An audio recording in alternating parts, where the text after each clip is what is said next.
सो देखिए, आपको पता है कि हमारे शरीर में जैसे लाखों कोशिकाएं हैं, उसी प्रकार से हमारे गट के अंदर बहुत सारे बैक्टीरिया होते हैं, गुड बैक्टीरिया और बैड बैक्टीरिया, अच्छे और बुरे दोनों तरह के बैक्टीरिया। और ये हमारे डाइजेशन को कंट्रोल करते हैं। और यहाँ तक कहा जाता है, आप में से बहुत लोग जानते हैं कि ये हमारा सेकंड ब्रेन है, यानी दूसरा दिमाग है। अब जैसे मान लो आपको चाहिए हेल्दी स्किन, तो आपको अपने गट हेल्थ है उसे इम्प्रूव करना पड़ेगा। आपको चाहिए आपका ओवरऑल हेल्थ, आपका ब्रेन की फंक्शनिंग सही चाहिए, आपको लीवर की फंक्शनिंग सही चाहिए, है ना। तो आपको अपनी गट हेल्थ को इम्प्रूव करना पड़ेगा। तो ये सारी चीजें आपकी हेल्थ जो कनेक्ट करती है, वो गट से कनेक्ट करती है। तो जैसे आपको वेट लॉस भी करना है, तो उसके लिए भी आपको ध्यान रखना पड़ेगा कि आपका गट ठीक से है, ठीक से काम कर रहा है या नहीं कर रहा है। सो आज हम डिस्कस कर रहे हैं कि वे कौन कौन सी टॉप चीजें हैं जो हमें खानी चाहिए, कौन सी चीजें हैं जो हमको अवॉइड करनी चाहिए। तो पहली बात देखिए, जब हम गट हेल्थ की बात करते हैं तो हमारा पर्पज ये होता है कि जो अच्छे वाले बैक्टीरिया हैं वो ग्रो करें, और जो खराब बैक्टीरिया हैं वो हमारी डाइट से हटें, है ना। तो देखिए, इनमें सबसे पहली एक चीज आती है जो जिसके बारे में हम कह सकते हैं, वो है एंटीबायोटिक। एंटीबायोटिक, देखिए, जब कभी भी आप बीमार होते हैं, कभी आपका गला खराब हुआ, कभी आपको बुखार आया, तो हम सबसे पहला काम ये करते हैं कि एंटीबायोटिक लेना शुरू करते हैं, और डॉक्टर्स भी यही सजेस्ट करते हैं। डॉक्टर सजेस्ट करते हैं तब तक तो ठीक है, लेकिन कई बार हम खुद से ही अपने आप को सजेस्ट कर लेते हैं कि चलो यार, ये एंटीबायोटिक ठीक है, और हम वो लेना शुरू कर देते हैं। अब आप देखिए, एंटीबायोटिक क्या करते हैं। एंटीबायोटिक हमारा जो बायोम है, जो हमारे बैक्टीरिया हैं, उनको मारते हैं, है ना। अच्छों को मारेंगे या बुरों को मारेंगे, है ना। जो एंटीबायोटिक है वो पहचानते नहीं है साहब कि कौन से वाले बैक्टीरिया को मारना है। अच्छों को भी मार सकते हैं और बुरों को भी मार सकते हैं। तो उससे क्या होगा कि हमारा जो एंटीबायोटिक जो हम यूज कर रहे हैं, एक्चुअली ये हमारे बैक्टीरिया को खत्म कर देते हैं, और इसकी वजह से फिर प्रॉब्लम आती है। और प्रॉब्लम क्या आती है कि ये जो हमारा माइक्रोबायोटा है, एक्चुअली ये टोटली डिस्टर्ब हो जाता है। और इसकी वजह से, अब मैं यहाँ पर आपको ये नहीं कह रहा हूं कि आपको एंटीबायोटिक लेने ही नहीं है, लेने तो हैं साहब। अगर डॉक्टर सजेस्ट करते हैं तो लेने हैं, लेकिन एक्सेस नहीं लेने हैं। जितना उन्होंने डोज सजेस्ट की है उतनी ही लेनी है, और अपने मन से हमें अपना डॉक्टर नहीं बनना है इस मामले में, है ना। तो जब भी कभी आपको गला खराब हुआ या हल्का सा बुखार आया और आपने एंटीबायोटिक ले ली, तो इसको हमें अवॉइड करना होगा। कभी कभार अगर स्पेसिफिक रीजन की वजह से आपको एंटीबायोटिक लेना पड़ रहा है तो ले लीजिए, लेकिन आप चलते फिरते ही कुछ भी हुआ, कई लोगों को मैंने देखा है कि थोड़ा बहुत भी कुछ हुआ और सीधे चल देते हैं एंटीबायोटिक लेने के लिए। तो हमें फ्रीक्वेंटली ये चीजें अवॉइड करनी है। अनावश्यक रूप से हमें ये एंटीबायोटिक नहीं लेना है। और ये एक्चुअली क्या है कि अगर आप इनसे बचोगे तो हमारा जो गुड बैक्टीरिया है वो भी बचा रहेगा, और आप अपनी गट हेल्थ को बचा करके रख पाएंगे, है ना। तो नेचुरली अगर आप देखेंगे, अगर एंटीबायोटिक आप ले रहे हैं तो ये इन्फ्लेमेटरी भी हो जाता है, यानी हमारे शरीर में सूजन और इस तरह की चीजों को बढ़ा देता है। तो हमको देखना ये है कि जो एंटीबायोटिक हैं उनको कम से कम और एक्सेसिव नहीं लेना है, फ्रीक्वेंटली नहीं लेना है, जब जरूरत है तब लेना है। तो एक बात आपने नोट की, वो ये है कि हमें एंटीबायोटिक को जरूरत होने पर ही लेना है। दूसरी चीज, अवॉइड एक्सेसिव शुगर। जितना शुगर हम लेते हैं, देखिए पहले हमारे यहाँ पर क्या होता था कि त्योहारों पर कोई मिठाई बनती थी, है ना। जो मीठा है वो बहुत मतलब बहुत कम लेना होता था। लेकिन अब क्या है कि हम कुछ भी ले रहे हैं उसमें मीठा आ रहा है, तो एक्सेसिव शुगर से हमें बचना है। और हमारा मतलब कई बार तो हिडन तरीके से भी हम शुगर ले रहे हैं। जैसे हमने कोई एनर्जी, कोई ड्रिंक लिया, सॉफ्ट ड्रिंक लिया, कोल्ड ड्रिंक लिया, उसके अंदर भी हमें एक्सेसिव शुगर आ रही है। और ये जो शुगर है ये एक्चुअली प्रॉब्लम क्रिएट करती है। ये जो बुरे बैक्टीरिया हैं, उनको बढ़ा देती है और मतलब जो एक्सेस शुगर है ना? आप देखिए कोई चीज़ अगर आप जैसे शुगर वाली चीज़ है उसको आप कहीं डाल करके भी रखेंगे तो उसके ऊपर बहुत सारी चीज़ें पनप जाएँगी, जैसे फंगस पनप जाएगी, बैक्टीरिया, वायरस पनप जाएँगे, उसमें बदबू आने लगेगी, तो सिंपली वो ही हमारे साथ है। तो एक्सेसिव शुगर से हमें बचना है और अगली चीज़ है जिससे हमें बचना है वो है ultra processed food, packed food. यानी हमने देखा कि जो चिप्स हैं, नूडल्स हैं, ये इस तरह की जो चीजें जो अल्ट्रा प्रोसेस्ड हैं और पैक्ड फूड हैं, और इसके अलावा जो जंक फूड है, फ्रोजन फूड है, ये ऐसी चीज हैं जो हमारी बॉडी में इन्फ्लेमेशन को बढ़ाती है और ये डेफिनेटली हमारी गट हेल्थ से रिलेट करती है। उससे देखिए, इम्यूनिटी की बात करें तो इम्यूनिटी जो मोस्टली हमारे शरीर की 70% इम्यूनिटी वो हमारी गट से रिलेट होती है। यानी आपकी अगर गट सही है तो आपकी इम्यूनिटी भी सही रहने वाली है। तो हमें ये ध्यान रखना है कि अगर आपकी गट हेल्थ ड्रॉप होगी तो सीधे सीधे ये है कि आपकी इम्यूनिटी ड्रॉप होगी और आपको फिर वो जो दूसरी समस्याएं हैं, जो दूसरी परेशानियां हैं, वो डेफिनेटली आपको प्रभावित करने वाली हैं। जैसा कि आप जानते ही हैं कि जैसे इनडाइजेशन, गैस, ब्लॉटिंग, इस तरह की चीजें अगर आपको हो रही हैं तो सीधे से आपको ये समझना है कि कहीं ना कहीं आपकी गट में प्रॉब्लम है और इसको हमें समझने के लिए, इसको सही करने के लिए जो अनहेल्दी किस्म की चीजें हैं जिनके अंदर अनहेल्दी फैट होता है, स्पेशली जो ट्रांस फैट होता है, जिनको हम अक्सर लेते रहते हैं पैक्ड फूड में, और इस तरह की जो चीजें इनके अंदर जो ट्रांस फैट जैसी चीजें आती हैं, तो इनसे हमको बचना है। अनहेल्दी किस्म के जो फैट हैं इनसे हमको अवॉइड करना है और जो फ्रोजन फूड है, पैक्ड फूड है, इनके अंदर ये ट्रांस फैट बहुत मात्रा में होता है, तो हमको बचना है। सो avoid these unhealthy fat from, जैसे पिज्जा, बर्गर है, इनमें जो ट्रांस फैट है उससे हमको बचने की जरूरत है। सही समय पर सही चीज खाना है। अगली चीज है, कुछ लोग अल्कोहल को यूज करते हैं और अल्कोहल बहुत डेंजरस चीज है हमारे बैक्टीरिया के लिए, तो इससे आपको बचना है और डेफिनेटली अगर आप इससे बचते हैं तो आपकी इंटेस्टाइन है, आपका जो गट है वो ठीक से काम करेगा। बहुत सारा ये नहीं लेना है। और एक इसकी वजह से एक चीज और हो जाती है, आप लोगों ने सुना होगा लीकी गट, यानी हमारी जो गट की जो लाइनिंग है उसमें से जो लिक्विड है वो पास होने लग जाता, लीक होने लग जाता है, परमिएबल होने लग जाता है, यानी उसमें से निकलने लग जाता है। तो ये जो अल्कोहल लेते हैं उसकी वजह से होता है। तो हमको ध्यान रखना चाहिए कि हम इस तरह की चीजें अगर ज्यादा मात्रा में ले रहे हैं तो डेफिनेटली ये आपकी गट हेल्थ को डैमेज कर देती है ना? अगली चीज है वो ये है कि अगर आप एक्सेस मात्रा में कैफीन ले रहे हैं या स्मोकिंग कर रहे हैं तो ये भी आपके गट के बायोम को बहुत डेंजरसली खराब करता है। तो हमको ध्यान रखना है कि टू मच कैफीन नहीं लेना है और आपको ध्यान है कि 400 मिलीग्राम से ज्यादा कैफीन दिन भर में हमको नहीं लेना है। और देखो क्या होता है, कैफीन को डाइजेस्ट करने के लिए एक एंजाइम की जरूरत होती है और अगर ये एंजाइम आपके शरीर में नहीं काम कर रहा है तो ये फिर आपको डिस्टर्ब करने वाला है और इसकी वजह से कई सारी समस्याएं आपकी गट के लिए हो सकती हैं। नफेजाइम नाम का जो एंजाइम है ये कैफीन के डाइजेशन के लिए इम्पोर्टेंट है, जरूरी है। और अगर आपको कैफीन की इंटॉलरेंस है, यानी आप कैफीन को सहन नहीं कर पाते, तो फिर ये प्रॉब्लम क्रिएट करेगा ही। So check your body too, मतलब अपने शरीर को सुनिए, शरीर क्या कह रहा है। आपको शरीर सब कुछ बताता है कि उसे कौन सी चीज सूट करती है और कौन सी चीज सूट नहीं करती है। और अगली चीज है, ओवर ईटिंग से जरूर बचिए। कई बार हम अनकॉन्शियसली खाते रहते हैं और ओवर ईटिंग करते रहते हैं और ये डेफिनेटली आपकी गट की जो हेल्थ है उसको डैमेज करती है।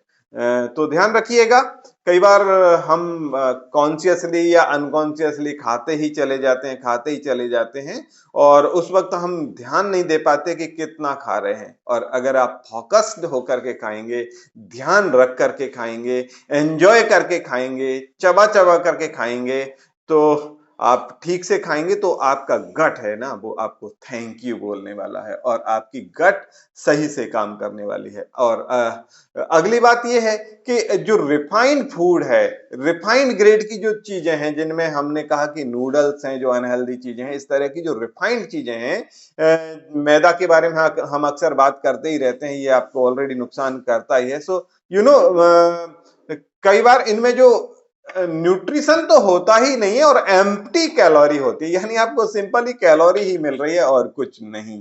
तो हमें अवॉइड करनी चाहिए ऐसी चीजें जिनके अंदर रिफाइंड चीजें होती हैं, रिफाइंड फूड होता है और खासतौर पर बेकरी आइटम, इनसे हमको बचने की जरूरत है और ये आपके शरीर में जाकर के इन्फ्लेमेशन को बढ़ा सकते हैं, क्रिएट कर सकते हैं और इसकी वजह से हमें समस्या आ सकती है। अगली बात है वो ये है कि जब भी हम खाना खाएँ तो जल्दबाजी में ना खाएँ, है ना? अगर आप जल्दी-जल्दी खाते हैं, फास्ट खाते हैं तो इसकी वजह से भी ओवर ईटिंग हो जाती है और ये फिर फाइनली आपकी गट को डैमेज करती है, गट की हेल्थ को नुकसान करती है ना?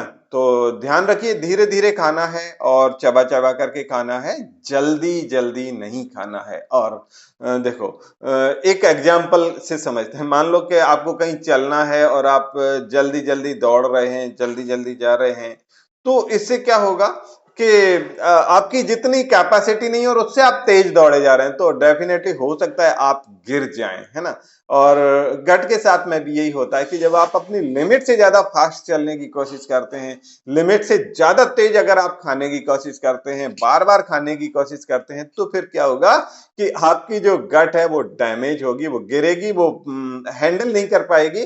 सो try to avoid eating too fast and avoid over eating, है ना? तो हमने कहा कि हमें ये चीजें अवॉइड करनी चाहिए। अब अच्छी सेहत की बात करें और फाइबर की बात नहीं करें तो ऐसा तो पॉसिबल ही नहीं है ना? सो फाइबर आपके खाने में जरूरी है। जैसे आप घर की सफाई झाड़ू से करते हैं, मुंह की सफाई ब्रश से करते हैं, तो इंटेस्टाइन की सफाई भी फाइबर से करनी है ना?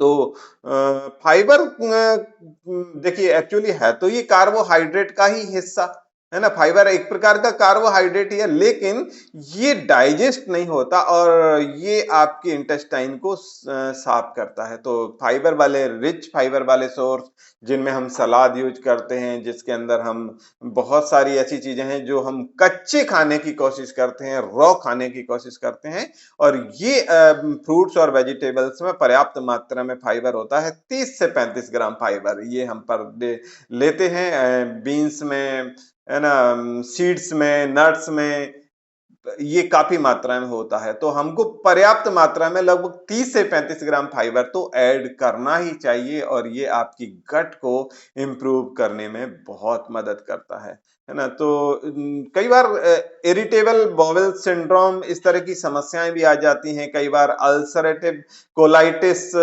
क्रोनिकल डिजीज भी आ जाती है और इनसे बचने में फाइबर मदद करता है। तो हमको ध्यान रखना चाहिए कि फाइबर कितना ऐड करना है और अगर आपको फाइबर लेने में कोई चैलेंज है, कोई समस्या है, तो आप अपने कोच से भी इस संबंध में बात कर सकते हैं कि आप इसको कैसे ऐड कर सकते हैं, है ना? तो ये ध्यान रखने की बात है। इसके अलावा फाइबर आपने ले लिया, लेकिन आप इसके अलावा प्रोबायोटिक्स अपने खाने में ऐड कर सकते हैं और प्रोबायोटिक यानी जो एंटीबायोटिक्स हैं जिनकी वजह से आपकी गट को प्रॉब्लम हो रही है, उनसे बचने के लिए कुछ ऐसे बैक्टीरिया हम इंटेक कर सकते हैं, प्रोबायोटिक इंटेक कर सकते हैं, जो कि गुड बैक्टीरिया आपके शरीर में जाते हैं। तो कहाँ से आ सकते हैं? इसके लिए आप दही का यूज कर सकते हैं, योगर्ट का यूज कर सकते हैं। इसके अलावा कुछ प्रीबायोटिक सुपर रिच फूड भी हैं, जैसे आप लहसुन है, प्याज है, केला है, इनको भी आप प्रीबायोटिक के रूप में यूज कर सकते हैं और ये भी आपकी गट की हेल्थ को बेहतर करने में मदद करता है। और अगली चीज है वो है फर्मेंटेड फूड। आजकल बहुत सारी ऐसी चीजें प्रचलन में है जो फर्मेंटेड हैं, दही भी फर्मेंटेड ही है, लेकिन इसके अलावा और भी चीजें हैं, जैसे आप इडली, इस तरह की चीजें यूज कर सकते हैं। गुजरात में तो इस तरह की कई सारी चीजें हैं जो फर्मेंटेड करके बनाई जाती हैं। एक्चुअली जब किसी चीज को फर्मेंटेड किया जाता है ना, तो उसके अंदर बैक्टीरिया बहुत सारे बन जाते हैं और ये बैक्टीरिया आपकी गट की लाइनिंग को, गट की हेल्थ को, गट के एनवायरनमेंट को बेहतर करने में काफी मदद करेगा। साउथ इंडियन डिशेज तो खासतौर पर फर्मेंटेड ही बनते हैं, जैसे डोसा बनाएंगे तो पहले उसका फर्मेंटेशन करेंगे। अचार भी है तो हम उसको भी यूज कर सकते हैं, लेकिन ध्यान रखिएगा कि अगर आप इस तरह के किसी वेट लॉस या ऐसी जर्नी में है तो आपको पता रहना चाहिए कि आपके लिए क्या इंपॉर्टेंट है, क्या इंपॉर्टेंट नहीं है, क्या आपको सूट करता है और क्या आपको सूट नहीं करता है। और ये कैसे पता चलेगा? जब भी आप कोई चीज इंटेक कर रहे हैं तो उससे आपको फीलिंग कैसी आ रही है। अगर आपको अच्छी फीलिंग आ रही है तो ठीक है, ये आपको सूट कर रहा है। लेकिन कई बार फर्मेंटेड चीजें आपको सूट भी नहीं करती हैं, तो उसके बारे में आप अपने शरीर में उसके क्या इफेक्ट आ रहे हैं इसको महसूस करके आप पता कर सकते हैं कहीं किसी चीज से एलर्जी तो नहीं है। आप ये चीजें देख सकते हैं। हाइड्रेशन एक बहुत इंपॉर्टेंट चीज है। हम बार बार हम 5 पिलर में भी बात करते रहते हैं कि हाइड्रेटेड रहना वो इंपॉर्टेंट है। आप दिन भर में जो कुछ खा रहे हैं उसमें पानी का रोल कितना इंपॉर्टेंट है। अब इसको आप इस तरह से समझ सकते हैं कि जैसे इमेजिन करो कि आपके शरीर में अगर पानी की कमी है तो हमने जो कुछ खाया उसका मूवमेंट कैसे होगा, है ना? वो बिना पानी के कैसे मूव करके और इंटेस्टाइन में चलेगा। तो हमें देखना ये है कि हम ज्यादा मात्रा में पानी पिए। पानी कितना पीना है हम जानते हैं, 20 किलो वजन के ऊपर 1 लीटर पानी इंटेक करना होता है। लेकिन ये डिफरेंट डिफरेंट परिस्थितियों के ऊपर भी डिपेंड करता है। मौसम कैसा है, आपकी जो एक्टिविटी का लेवल क्या है, आप एक्सरसाइज कर रहे हैं या आपका हार्ड वर्किंग है या आप पानी का ज्यादा, तो वो चीजें आपको समझने की जरूरत है कि कितना पानी आपको इंटेक करना है। एक चीज है, हम जो खाते हैं वो मुंह में मैकेनिकली डाइजेस्ट होती है, लेकिन शरीर के अंदर, पेट के अंदर वो केमिकली डाइजेस्ट होती है। तो एक्सेसिव अगर आप लोड लेना शुरू कर देते हैं, यानी आपने अगर मुंह का काम नहीं किया, यानी आपने चीजों को चबाया नहीं, तो फिर वो काम किसको करना पड़ेगा? आपके आमाशय और इंटेस्टाइन, इनको करना पड़ेगा। तो केमिकली डाइजेस्ट होने से पहले मैकेनिकली इसको डाइजेस्ट कर लो, तो इससे डेफिनेटली आपकी जो गट है वो सही होने वाली है। रूटीन अपना सही रखो। ऐसा नहीं है कि आज आपने कभी खा लिया, कल आपको ध्यान नहीं है कितने बजे खा लिया। तो एक रूटीन फिक्स करो ताकि आपका जो बैक्टीरिया है उसे पता रहे कि कब खाना आने वाला है।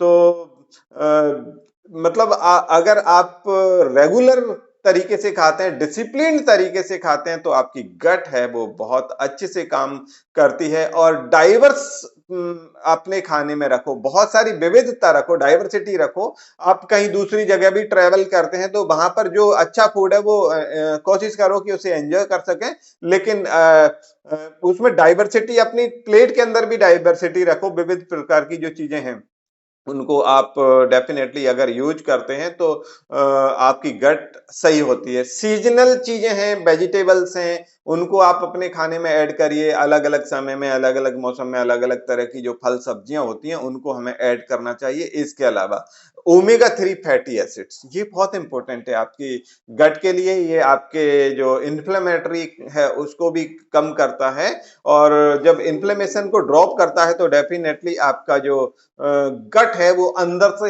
हील होना शुरू कर देती है। यानी अगर कोई गट में चैलेंज भी है ना, तो उसकी हीलिंग का प्रोसेस भी शुरू हो जाता है अगर आप ओमेगा 3 को लेते हैं। तो अलग अलग कलर के, ये जो मैं आपको बता रहा था कि आप हर्बल टी भी यूज कर सकते हैं। और ये खासतौर पर ये जो हमारा एनर्जी ड्रिंक है, ये काफी मदद करता है, सपोर्ट करता है आपकी गट हेल्थ में भी। एक्चुअली ये क्या करता है, ये कूलिंग इफेक्ट भी देता है हमारे शरीर में, है ना?